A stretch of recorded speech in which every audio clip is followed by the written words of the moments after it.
you're turning off the ringer on your phone, Adam. What you're doing.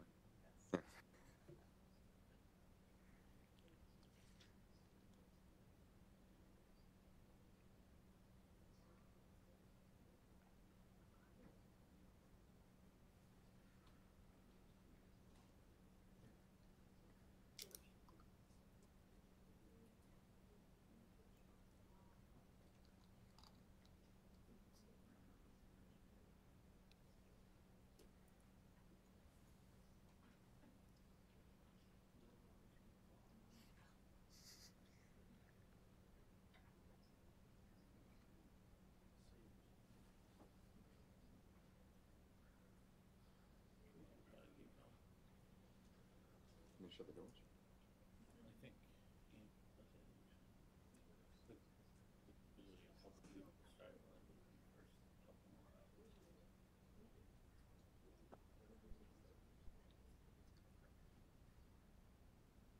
I'd like to welcome everyone to the Heritage Foundation for our event on the ethics of free markets and discussion of capitalism.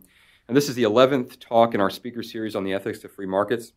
I encourage anyone who has missed the other 10 talks to take a look at our website at www.heritage.org/free-markets. For folks who may have missed that, it was a little bit complicated, www.heritage.org/free-markets. When you ask students around the world what is the most pressing problem that economics should be addressing, some of the top topics that come up are inequality, poverty, unemployment, the environment, and the sustainability of scarce resources. And sure enough, this series has thus far addressed virtually all of these topics, and we have more talks to come through the course of 2019. We've also discussed the importance of culture in producing economic and ethical outcomes, and the importance of private property, freedom, and the role of institutions such as think tanks, universities, and media at promoting certain economic principles, and the practical aspects of markets apart from just efficiency, such as helping the poor and promoting learning. And this morning, we're going to hear in the next speaker, David Burton, on the fairness of political systems that enforce certain distributions of income, wealth, and economic outcomes. This is an especially critical topic today, as this is virtually left out of all discussions on capitalism and socialism that also revolve around the topics of fairness. David Burton is a senior fellow in economic policy at the Thomas A. Rowe Institute for Economic Policy Studies. He focuses here on tax matters, securities law, regulation, administrative law issues, entrepreneurship, and the efficacy and ethics of free markets. Before joining Heritage, he worked as general counsel at the National Small Business Association. He was chief financial officer and general counsel at a startup, Alliance for Retirement Prosperity, a conservative alternative to AARP. And for 15 years, he was partner at the Argus Group, a law and public policy and government relations firm. There, he provided legal advice to small and medium-sized businesses and lobbied for free market or small business causes. He was vice president of finance and general counsel for the New England Machinery, a multinational manufacturer of packaging equipment and testing instrumentation. So he's also got real-world experience, as we would say. He was also manager of the U.S. Chamber of Commerce's Tax Policy Center. So please join me in welcoming David to the podium. Thank you, Paul. And I'm glad to be able to talk to you today. My aim today is to explain why the pursuit of economic equality is unjust. I'll discuss progressive and socialist ideas about economic or distributive justice. I'll also examine conservative, classical liberal, and libertarian ideas about economic justice. I'll discuss what we mean by equality and what we should mean. I'll offer an ethical critique of socialism and an ethical defense of free enterprise. This is a large subject, and my discussion will necessarily be abbreviated. But I look forward to discussing the issues in greater detail during the question and answer session after my presentation. I'd also like to mention that I hope to publish 3 papers on this general area over the next 2 months. The first will be a comparison of free enterprise and socialism, both on economic and ethical grounds. The second will be economic equality is unjust, the core of which is going to be talked about today. And the third will be an examination of differing conceptions of economic or distributive justice. Now, I want to start by posing 7 questions about ordinary daily fact patterns that may make you begin to wonder whether the uncritical pursuit of economic equality is always just. Is it fair, equitable, or just that someone that works 80 hours a week should be paid the same as someone that works 40 hours a week, or someone who can work but chooses not to work at all? Should someone who has a dangerous or unpleasant job be paid the same as someone who has a safe or pleasant job? Should someone who works hard and does what their employer needs to be done be paid the same as someone who shirks responsibility and does as little work as possible? Should someone who is experienced, knowledgeable, and competent be paid the same as someone who isn't? Should someone who prepared for a profession, paying tens of thousands of dollars in tuition and studying for years without compensation, be paid the same as someone who has not? Should someone who risks years of effort and potentially their own capital for little or no compensation to launch a business that brings a beneficial new product to market be compensated the same as someone who bears little risk?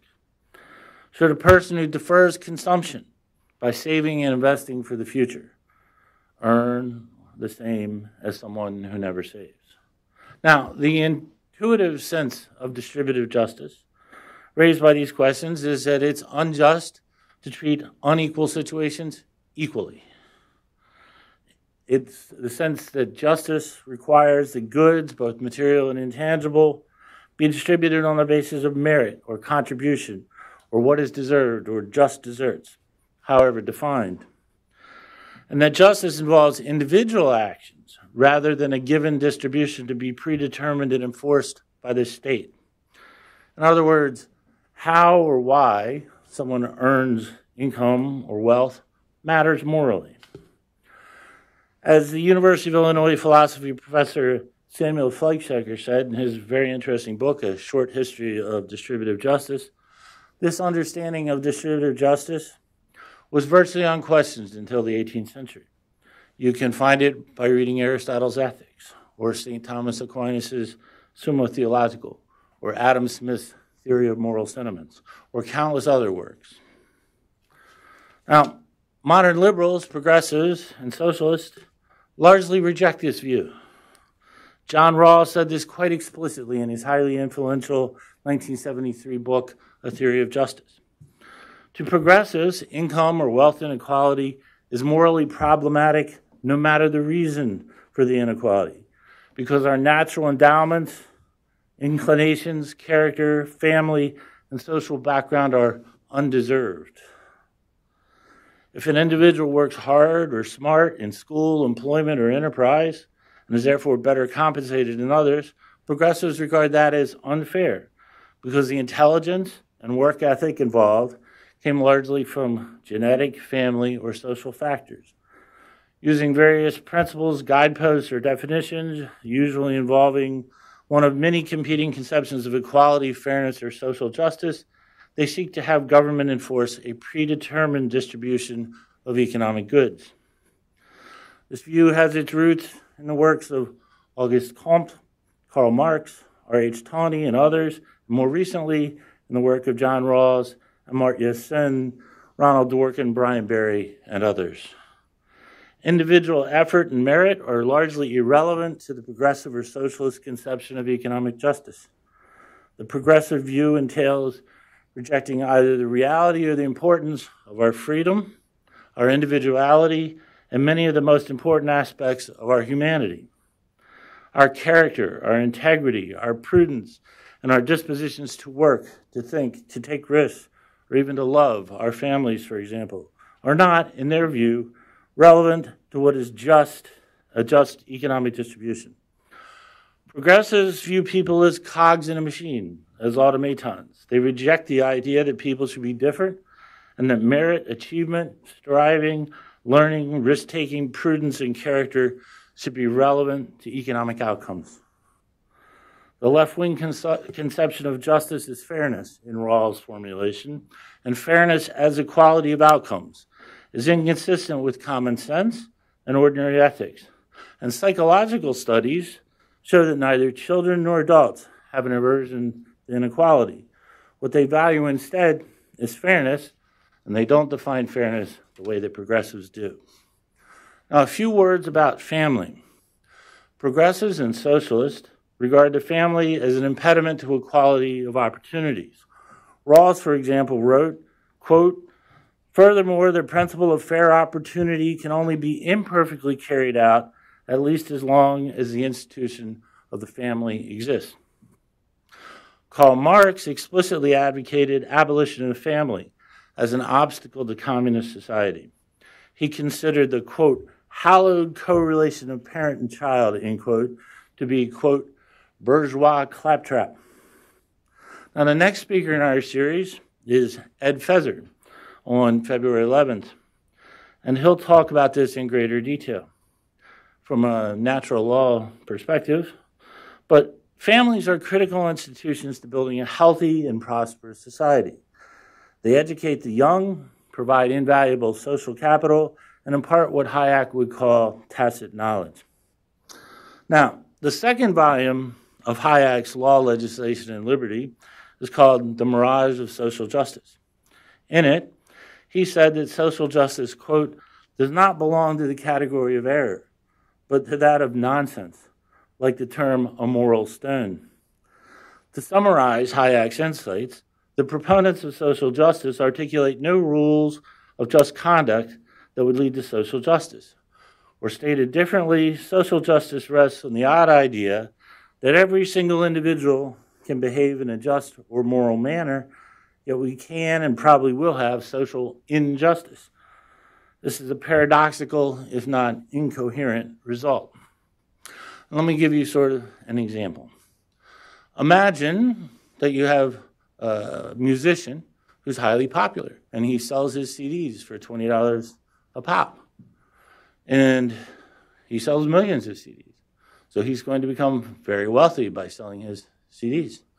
Is it unethical that he sold his CDs? No. Is it unethical that we bought his CDs? No. But it results in an inequality, and necessarily will. I, in effect, stole that from Robert Nozick's Wilt Chamberlain example, but nobody knows who Wilt Chamberlain is anymore. You have similar examples throughout society. People earn income by offering goods that people want to buy, obviously professional athletes, but also people that sell other goods, whether it's software or anything you can imagine.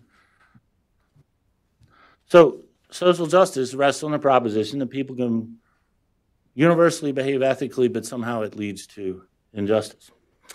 Now, Michael Novak, who is a Catholic philosopher, I think once put it very well when he said, quote, "Whole books and treatises have been written about social justice without ever offering a definition.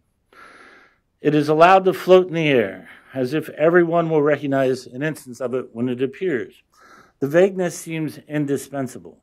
The minute one begins to define social justice, one runs into embarrassing intellectual difficulties. It becomes, most often, a term of art whose operational meaning is, we need a law against that. In other words, it becomes an instrument of ideological intimidation for the purpose of gaining the power of legal coercion." Now, at least one of the speakers in our series disagreed. John Tomasi, author of Free Market Fairness, largely accepts Rawlsian ideas about justice, but he argued that free markets best achieve that justice. Conservatives, classical liberals, and libertarians hold that an unplanned distribution is just if the distribution is the result of individuals acting freely in accordance with just rules. The core of their understanding of what constitutes just rules is respect for voluntary exchange and private property. Individuals may and should act on their conception of merit or justice, but the government should not enforce a predetermined distribution of income or wealth. Individual effort, merit, preferences, character, values, and freedom matter morally. Conservatives, classical liberals, and libertarians celebrate the fact that people have unequal or diverse talents, preferences, risk averseness, attachments, and cultures, because these are central to the rich tapestry of an enlightened, humane, and prosperous society. These differences inevitably will lead to economic differences, and those differences are not objectionable. Now, let me take just a minute to define my terms. By conservative, I mean a philosophy that values an ordered liberty and traditional values. In Britain, this would mean writers like Edmund Burke, Michael Oakeshott, and Roger Scruton, who was also a guest in this series. In the United States, it would mean authors like Russell Kirk, Richard Reaver, and Robert Nisbet. In terms of the founders, it would mean federalists like John Adams and Alexander Hamilton, for example. By classical liberal, I mean a philosophy rooted in the Lockean tradition, informed by Adam Smith. Prominent 20th century proponents of classical liberalism would include Milton Friedman and Friedrich Hayek. In terms of the founding generation, it would mean democratic Republicans like Thomas Jefferson, James Madison, or George Mason. The conservative movement today encompasses both traditional conservatives and classical liberals. Now, by libertarian, I mean a philosophy that views government's sole function, or nearly so, as protecting the life, liberty, and property of its citizens, and a commitment to the libertarian non-aggression principle.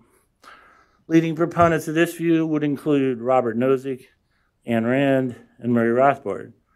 Now, it's become clear to me over the years these views form a continuum. Each view represents a constellation of principles and commitments that's recognizable, but there's no single bright line test that definitively demarcates a conservative from a classical liberal from a libertarian.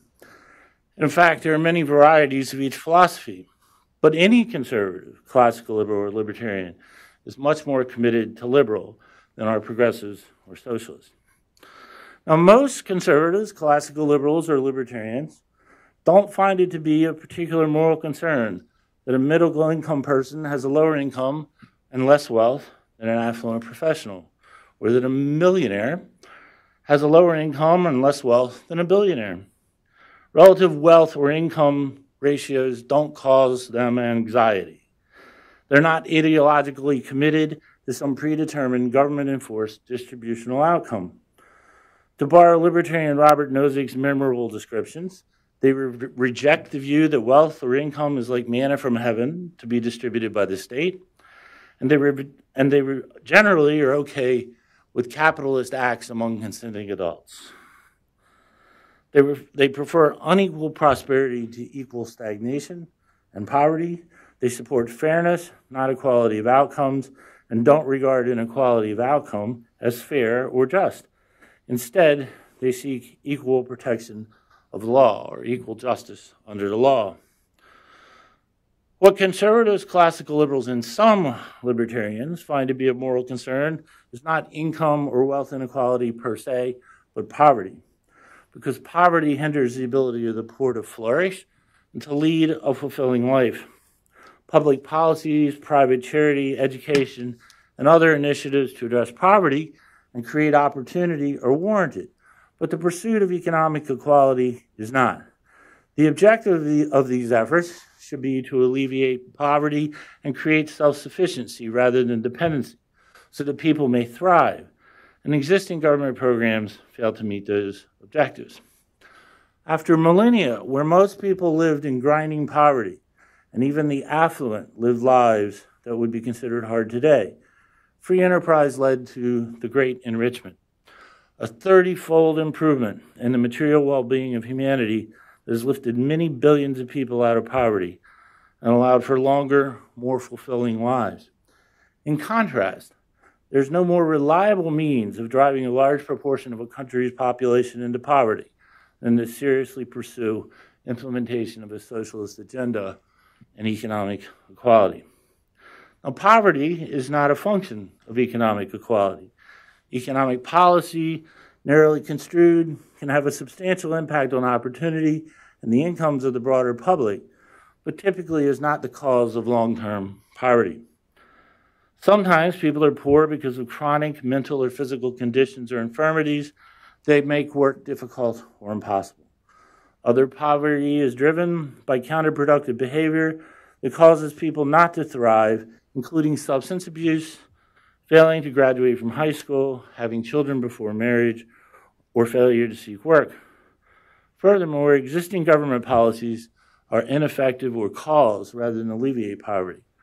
Government policies that cause poverty include creating a poverty trap, so that working makes little or no economic sense for low-income persons, making it illegal for less skilled workers to work, creating barriers to employment, raising costs and prices, slowing economic growth, and impeding opportunity generally.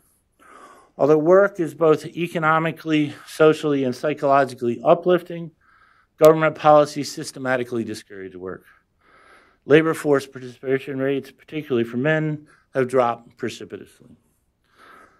Now, the necessary price of pursuing the egalitarian vision of equality of outcomes or equality of condition is an ever greater concentration of power in the hands of politicians, an ever-growing coercion.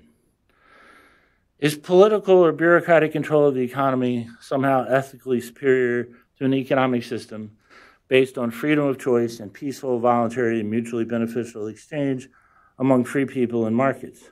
Or is a system that provides financial reward based on the values of the politically powerful ethically superior to the market system, where financial success is a function of successfully serving ordinary people providing the goods and services that they value? Those who value freedom and fear concentrated power would answer no. Only those that have a high degree of faith in the ethics and efficacy of government and bureaucracies should answer yes. The adoption of any set of policies achieving anything approaching actual economic equality would so alter incentives, destroy productivity, and impede the ability of society to develop the information and dynamism necessary to meet the needs and wants of its people. The general impoverishment is the known result. In other words, economic equality would dramatically reduce the size of the economic pie that egalitarians seek to divide equally. The adoption of such policies is unjust because it's demonstrable that such policies, when actually pursued, impoverish entire countries. Venezuela and North Korea are contemporary examples. Maoist China and Soviet Union are large-scale historical examples. There are many dozens of others, about 70 by my count. And to deny this evident historical fact requires a willing blindness. To impoverish people in pursuit of an objectively destructive utopian ideology is unjust. Even more moderate attempts to reduce economic equality, such as those associated with modern welfare state progressivism and mixed economy social democracy, have a significant cost in terms of reduced incomes and social welfare. Greece is a nice contemporary example, but it should also be mentioned that the socialist success stories, so-called, in the Nordic countries are nothing of the sort. The Nordic countries have a higher freedom score on the Heritage Index of Economic Freedom than the United States, or in 2 cases, they're just behind. Now, let me talk a minute about equality. Philosopher, economist, and Nobel laureate Amartya Sen has written in his book, Inequality Reexamined, that, quote, every normative theory of social justice that has received support and advocacy in recent times seems to demand equality of something that is regarded as particularly important in this theory. But equality of what? Income, annual or lifetime? Consumption, annual or lifetime? Wealth, resources, welfare, happiness or utility, capability, sense choice, opportunity, power or influence, and dignity are all candidates. Now, should the state-mandated distribution of goods, however defined, take into account different needs, abilities, and preferences of individuals? Is egalitarianism concerned with the fair allocation of holdings among persons at the start of life, or simply ensuring that we have equal life outcomes? Do choice and responsibility matter in this question? And what is the proper egalitarian metric? Now, one aside for the economists in the room, the Gini coefficient is the most common measure of equality. And I won't get into details of how we calculate it, although I thought I might. But the bottom line is if you have a number of 0, it's totally equal. If you have a number of 1, it's totally unequal. So I wanted to do a little thought experiment. And I ran the numbers, which, by the way, is a monumental pain, on a society where everyone who is the same age receives precisely the same income, but you get an annual raise to reflect the fact that you're more experienced and more knowledgeable. So if everyone gets an annual raise for their entire working life of 5% and then has a retirement income, you get the Gini coefficient of France. If everyone gets an annual raise of 7%, you get the Gini coefficient of the United States. What does this tell you? That a huge part of the measured inequality is a function of older people being better and more experienced people being better compensated than young, inexperienced people. So, now, another question, of course, is equality of whom? Citizens? Legal residents? All residents? And is it in a particular nation or a particular state, a particular region, or is it everyone in the entire world? Well, there are advocates for any of these particular points of view. But if you, for example, had an utterly equal income throughout the United States, people in New York would live a lot less well than people in Mississippi. Right? There are a massive number of utterly intractable problems once you start trying to put content in this progressive or socialist idea. Now, because they work more and are more productive and live in a country that's less hostile to free enterprise than most, Americans have a consumption level 49% higher than other industrialized countries, according to the OECD. And of course, many, many multiples of the worldwide average. Now, should the American people, in the interest of economic justice, be required to shift vast amounts of their resources to other countries? And if you actually think that nationalism is somehow a terrible idea, the answer to that, and you're a progressive, presumably the answer to that would be yes. But I'd like to see them explain that. Now, I really don't think that we should continue to let progressives and socialists and their politicians off the hook. They need to be forced to move beyond platitudes and actually answer questions like equality of what, equality of who, how measured, why, and then also explain. I mean, young people today seem to think that socialism is this new, exciting prospect, and seem to be utterly uninformed about the fact that, in point of fact, it's an old, tried, and failed ideology that's been tried at least 70 times, and the record of socialism is unblemished by success. Now let me address the question of how we should think about equality. The United States Declaration of Independence, of course, states that all men are created equal. And the 14th Amendment to the Constitution provides that no state shall deprive any person of life, liberty, or property without due process of law, nor deny any person within its jurisdiction the equal protection of the law. The principle of equal justice under law has roots in antiquity. The Athenian Pericles, in his famous funeral oration, put forth a version of it, as did Aristotle in his Ethics. It rests on the idea that we're all God's children, the principle of self-ownership and shared dignity. John Locke argued that all men are by nature equal, and equal rights that must be respected, but they must also respect the equal rights of others. Edmund Burke, probably the father in some sense of modern conservatism, said that in this partnership, by which he meant civil society, all men have equal rights, but not to equal things. Now, on economic equality, the founders were clear. For example, James Madison in the Federalist Papers, number 10, wrote, "The diversity in the faculties of men, from which the rights of property originate, is not less an insuperable obstacle to a uniformity of interest.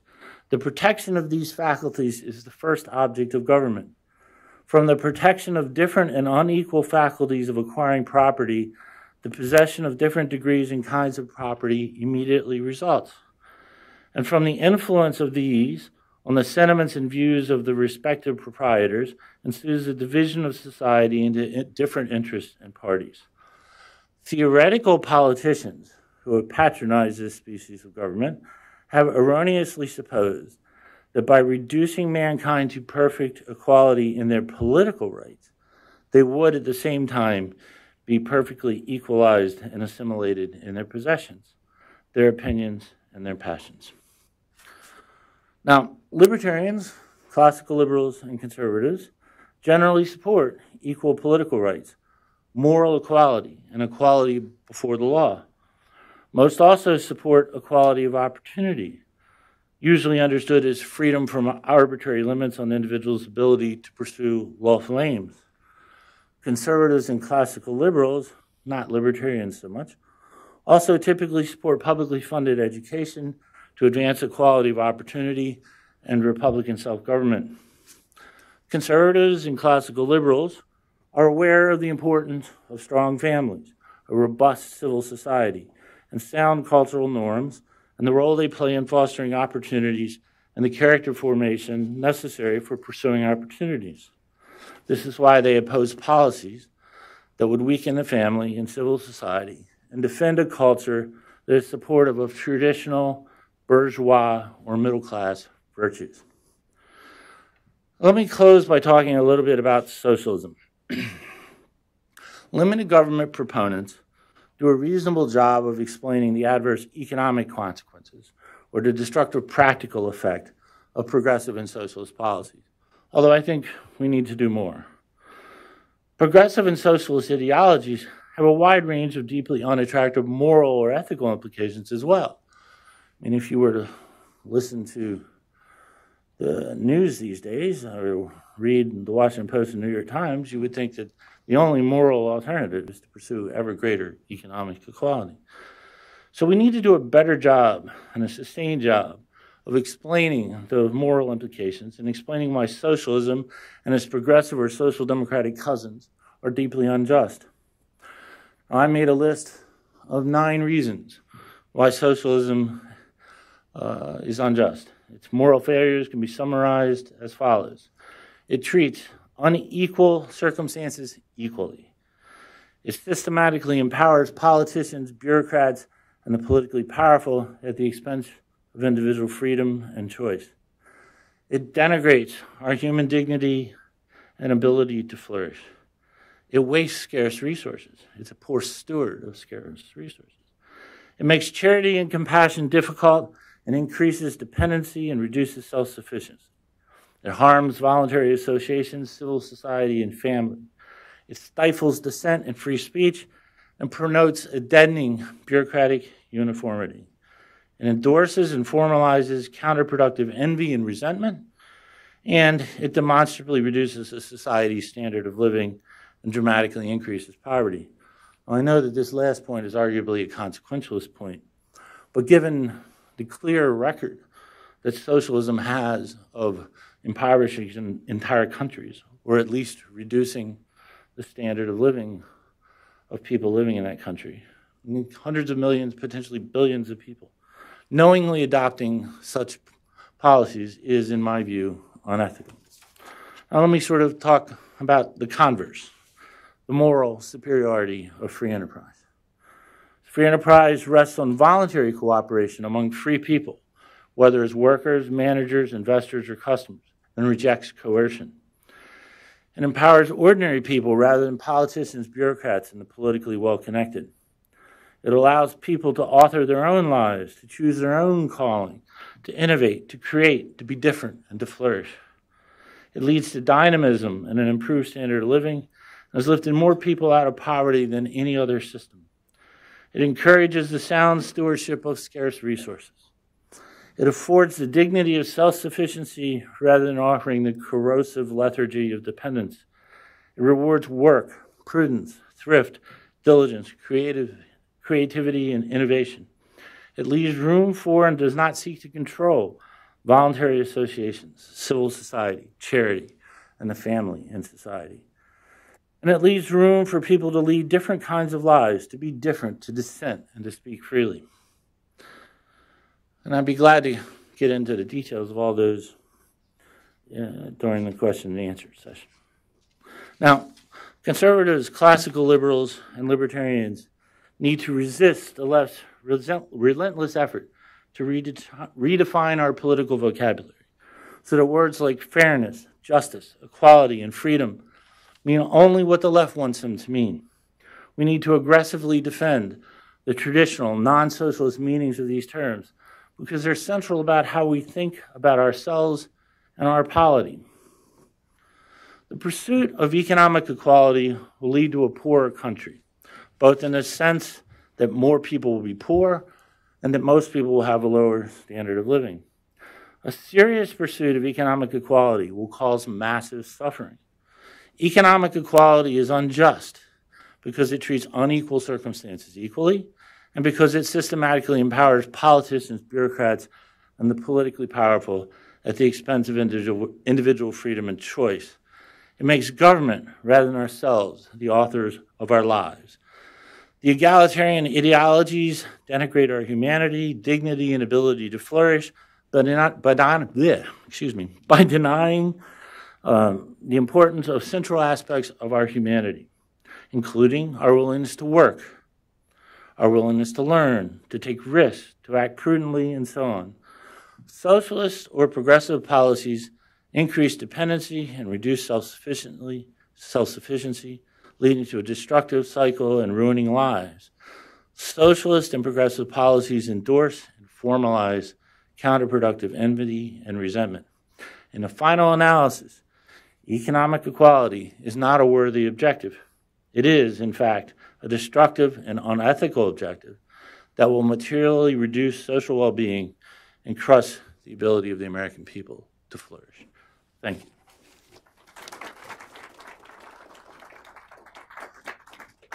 I would be glad to take any questions. We have a gentleman with a microphone. If you have a question, please raise your hand. And when you ask the question, please state your name and institutional affiliation. This gentleman here. Hi, so I'm an intern here in the Foreign Policy Defense Department. And my question is, you talked at length about inequality, obviously. And one of the main issues that I often have when I'm discussing it with liberals is there ever too much inequality? I mean, where does one draw the line? Because some countries are extremely unequal, and that obviously is not good. So where do we draw the line as conservatives to the point where excessive inequality is bad? Conservatives support equality, political equality, moral equality, and so on. I mean economic. Economic equality is not a worthy objective. The objective should be to help poor people lift themselves out of poverty. And in cases where they can't because they have a mental or physical infirmity, provide for them. But it's absolutely of no moral concern that Bill Gates made a lot of money improving all of our lives by making PCs work better. It's of absolutely no moral concern that a professional athlete makes a lot of money because we watch him on TV or go to the games. It's of absolutely no moral concern that Bono makes a lot of money because people buy his CDs. This isn't a problem. In fact, for a lot of reasons, it's highly desirable because the profit motive draws capital and resources into places where it's needed. It creates incentives. It also is central to the dynamism that makes free market economies so much more effective than socialist economies. If you think about it, if you do what AOC wants, and basically tax any significant wealth away, then a lot of entrepreneurship would simply disappear. Because why do you want to take the huge risk of investing years of your life and perhaps your life savings into a company if there's no upside? You won't do it. Right? So there's a lot of practical reasons, but the ethical reason is, the core ethics is voluntary exchange. If people through voluntary exchange, you party with $20 so you can listen to the musician's CD, that is ethical behavior. It's moral behavior. And if that happens to result in an unequal outcome, so be it. There's nothing wrong with that whatsoever. Thank you. Yes, sir. Thank you. I enjoyed your presentation. Robert Lean, I'm a member of the public. I'm retired. I don't claim to truly understand all the economic theories you're discussing, but it seems to me that you're really urging a return to the Gilded Age, to laissez-faire type of economic system that is unrestrained, and we saw the problems that created. Are you opposed to the antitrust laws? I guess that's my question. Personally, I don't know what the Heritage Foundation's official line is on antitrust law. I have ambiguous, mixed feelings about antitrust law. But let me sort of deal with the core of your question. There were a lot of problems with the so-called Gilded Age in the sense that we saw a high degree of crony capitalism, just like we do today, where government interfered on behalf of large and politically powerful businesses. And in that sense, and you saw a slogan in 19th century politics called special privileges for none that Heritage has echoed over the past few years. And in that sense, I would be very much opposed to the special privileges or crony capitalist aspects of that period in our economic history. On the other hand, that was a period where the standard of living of the American people rose radically. And the left always likes to forget about that. Look, you go back to, I happen to live near Gunston Hall, where George Mason lived. Right? George Mason is the reason we have a Bill of Rights and a Constitution, and I admire the man. But he was also, at the time, one of the wealthiest people in North America.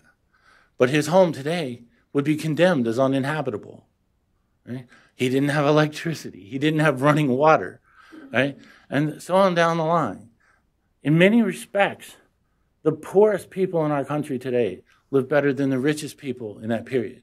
And the reason is what the dynamism of capitalism and the innovation of capitalism that brought us railroads so that farmers could get grain from the middle of nowhere to the cities and therefore get a decent price for it instead of being subsistence farmers. Right? Or banks, which allowed capital to get all over the country instead of just be in New York, and so on down the line. All of these robber barons did tremendous things to help the country grow and the standard of living of ordinary people go up. John D. Rockefeller and Standard Oil. I mean, oil became vastly cheaper because of Standard Oil, and therefore automobiles were economically possible. So many aspects of the transportation revolution are a function of these people. That said, I think that there are genuine public goods where government should be involved, that government should regulate to make sure the markets work appropriately, that property rights are well defined, that fraud is policed, and so on down the line. The government has a role in terms of funding infrastructure. Now, I also believe the government has a role in funding education, paying for it, not providing it. And so on the grounds of equal opportunity, but also Republican self-government, you really can't have Republican self-government without an educated population. And lastly, I do believe in a safety net, but a safety net that works. The aim of the safety net should not be to employ bureaucrats. The aim of the safety net should be to move people out of poverty and into a successful, normal life. And that's not what we do today. The war on poverty has been an abject failure, and we need to change how we do things. Here. Hi there. My name is Joe Casais. I'm an intern here at Heritage at the Herman Center. And my question is there a role for certain protectionist policies in a free market? Tucker Carlson brought up in his book, The Ship of Fools, that the largest employer of American males with high school degrees is the trucking industry. So is it immoral to block the voluntary exchanges associated with the self-driving auto industry in order to protect the free market from creating a large discontent population like the ones that brought about socialist revolutions a century ago? Well, in terms of trade, it's been, I think, well established as a matter of economics that for a very long time, notwithstanding the latest craze for protectionist policies, that it's good for both parties. If you listen, both parties in the sense of the individuals engaging in the transaction, but also good for both countries. But if you think about free trade in the most basic terms, it's two willing individuals, one parts with their money, the other parts with their goods. And the reason they did so is they both thought they'd be better off after the transaction than before, right? Another way to think about it is if you think that protectionism makes sense, then maybe we should protect ourselves from those Marylanders up the road, right? So we'll put trade barriers between Maryland and D.C. To protect our local D.C. people. Of course, one of the reasons the United States is such a prosperous country, and has been for a long time, is because it's a large free trade zone. People in Maryland can trade with people from Virginia, can trade with people from California, in general, without any tariff-type barriers.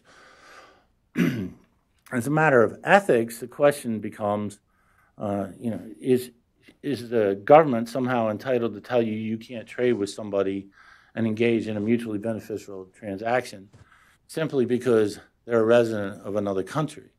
And the answer to that, with certain qualifications, is no.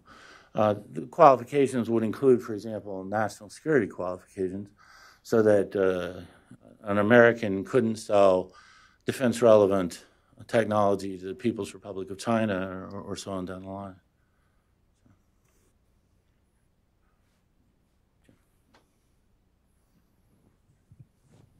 Hey, David. Jim Watts, Pacific Summit Capital.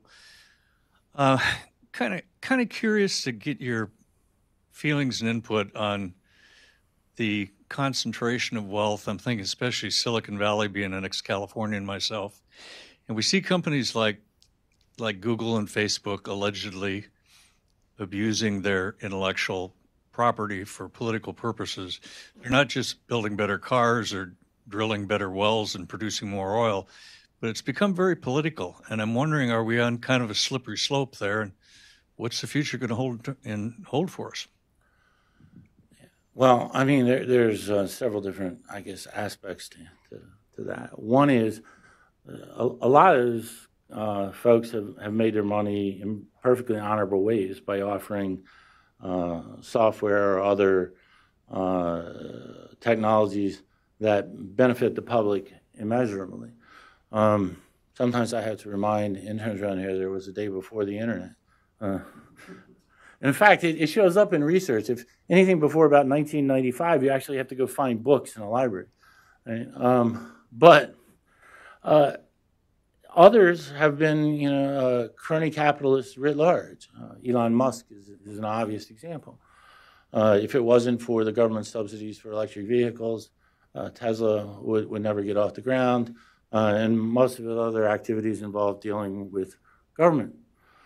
In terms of concentration, I guess, as I mentioned in response to the first question, I personally have a certain set of mixed feelings about antitrust law. There are certainly plenty of free market people. Chicago, where I went to school, has a lot of strong proponents of aggressive enforcement of antitrust law. But Antitrust law at some pretty basic level is deeply incoherent. And then let me explain why I say that. Now, if you have prices higher than your competitor, then you could be accused of exercising monopoly power and your business should be broken up. If you have prices lower than your competitor, then you're engaging in predatory pricing and you should be sanctioned. And if you have prices exactly the same as your competitor, then you're obviously engaging in collusion, right? So no matter whether you have prices higher, lower, or the same as your competitor, antitrust law gives a weapon to government to go after you. And that's one of the reasons why I have such a deep ambivalence towards antitrust. There's a lot of subtlety in there. I am not an antitrust guy, although I've read a fair amount about it. But most of the Silicon Valley people made their money honorably by offering a service that people value and want to buy or use. Any other questions? Yes, ma'am. First of all, thank you for your speech. I'm Hayen from Center for International Private Enterprise. And I just wanted to ask you that if conservatives believe in the equal opportunity and if the equal opportunity is in the law, is it for real that poor people get the opportunity to get pursue their merit and preferences? Well, wouldn't it be efficient, effective for them to have a certain protectionist support for the government in order for them to progress, to pursue their merits in terms of education and everything? Well, equality of political rights and equal moral station is something that does not divide conservative, classical liberals, or libertarians. What we should do in terms of equality of opportunity does. And there are differing perspectives on it and different meanings to the term. I think that one of the most central things we can do is to provide a good education to people so that they can succeed in a modern economy. And our school systems are failing. Someone once said, and I think they're absolutely right, that the greatest civil rights issue that we face today are our schools. They're government-run schools, and they're doing a pathetic job of teaching people how to read and write and have the skills necessary to succeed in a modern society. And that's something that needs to be rectified. Now, Milton Friedman proposed, and Heritage supports, a voucher system so that parents can take the voucher and go choose a school, whether it's a government-run school or a private-run school. And that competition is likely to drive out the schools that are notably inferior and allow low-income students to achieve the same kind or similar kind of results as middle-income or higher-income people that currently send their kids to private or parochial schools. And I think that's a central part of it. Another part of it is welfare reform and reform to the many dozens of poverty programs that we have. The central point there is we shouldn't reward people for counterproductive behavior, and we should encourage productive behavior in the sense of desirable behavior, particularly work. And throughout the welfare program edifice that we have today, we basically encourage people not to work. And work is virtually no one that works full-time is going to be poor very long, because once they develop a record of showing up on time and doing a good job, they'll at least enter the lower middle class. Brookings and the Urban Institute as well have done some good work on this. I mean, basically, I think among people, I forget the precise numbers, but among people who get a high school degree, get a job, and don't have children until they're married, the poverty rate is something like 2%. It might be 3%, I don't know. 97% of the people that follow those simple rules succeed, at least in the sense of having a middle-class standard of living. Yes, sir.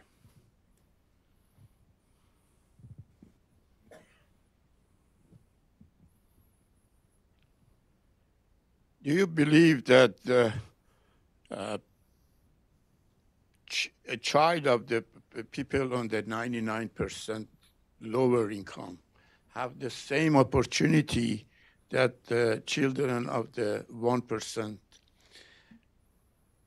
The short answer is A few days ago, there has been a report, of course, I believe in Europe, that 26 people are adding $2.5 billion a day to their assets, while 3.5 billion people that have a population of the whole world are losing 500 million a day. all right. Let me address it. The short answer is no. In general, people who have rich, well-educated, affluent parents do better and have better opportunities than poor people, and we need to try to rectify that. One of the ways to do that is to fix the school system, but there are others, right? But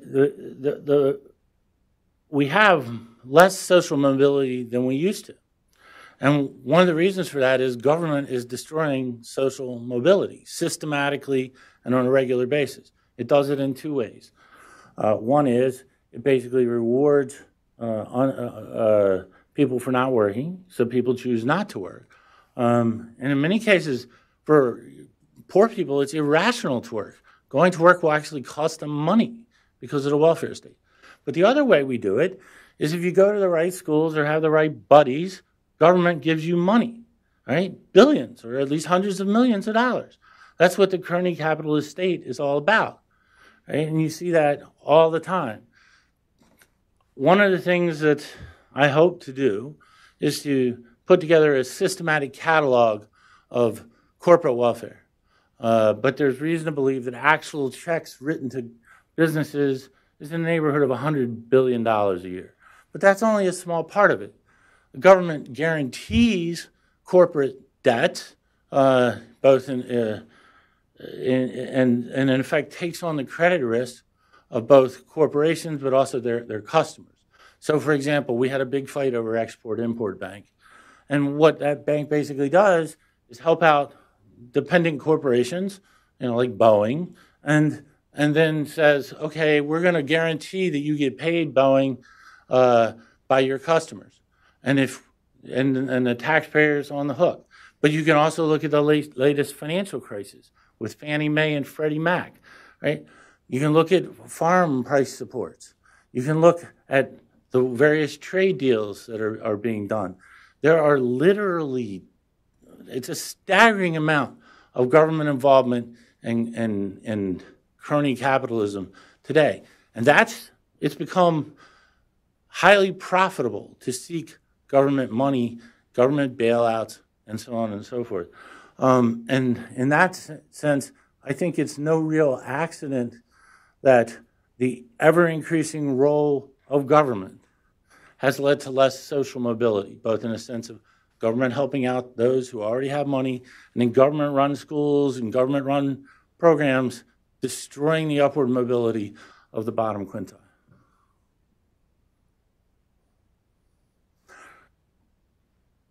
Steve, and then we'll go here. Steve Anton, Tax Foundation. There was a question earlier about protectionism and trade and who would be hurt if we moved toward more free trade. But isn't part of the problem that we aren't there? We started with a whole bunch of protectionist systems in the world, and moving from that to free trade is hard. But if we were already at free trade, some of these dislocations wouldn't be there to begin with, and would be far less call for going into a protectionist system because it's the adjustment that hurts. And I think governments have set up a situation where there appear to be problems that wouldn't be there if the governments hadn't caused them in the first place. Well, I mean, as I was just talking about, there's lots of problems that are caused by government. I mean, at some level, the history of the past 50 years is government causes a problem, people complain, so the solution that is proffered is more government, which causes another problem, so the solution that's proffered is another government intervention, and we have a mess. And trade is no exception. But in general, reducing tariffs and non-tariff barriers is welfare enhancing for both the individuals involved and for the governments involved. There's a question back here. Robert Lean again. You would indicate, I would think from what you said that you would have thought that the HARP mortgage assistance program was a wrong policy. But isn't it, if you say that, don't you also have to say that income tax policy, which encourages home ownership and benefits home ownership, is also improper?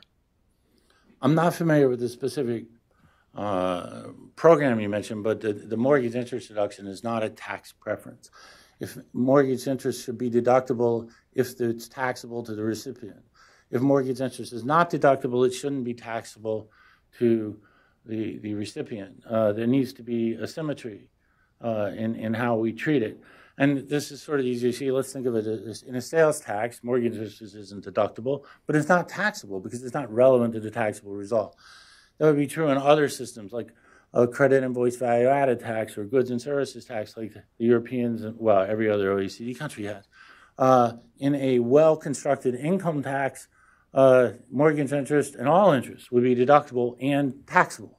But you can also go to something like the Hall-Rabushka flat tax, where interest is simply not relevant to the taxable result, and it's neither taxable nor deductible. The key point there is to have this symmetry. All right, well, thank you very much for coming. And the next event is Ed Fezer speaking on socialism in the family, I believe on February 11th. Thanks again.